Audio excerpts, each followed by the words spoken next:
เพราะว่าเศรษฐีว่าขาดได้ก็ขาดเข็มเราได้ฝากไปเฮี้ยนไปหาเงินไม่เคยดังว่าน้อง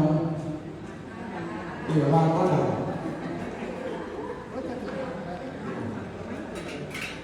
เราได้ฝากไปหาเงินสิ่งที่ซื้อได้กับซื้อเข็มเพื่อไปโฮมกับเศรษฐีเพราะการไปรำมันมีเงินแต่ว่ามีทุกอย่างให้เงินขาดแรงได้ลำบาก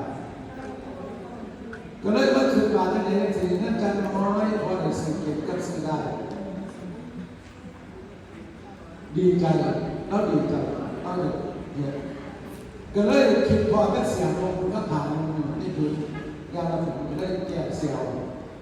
แก้เสียวเอาใบไม้ใบกล้วยไม่เย็น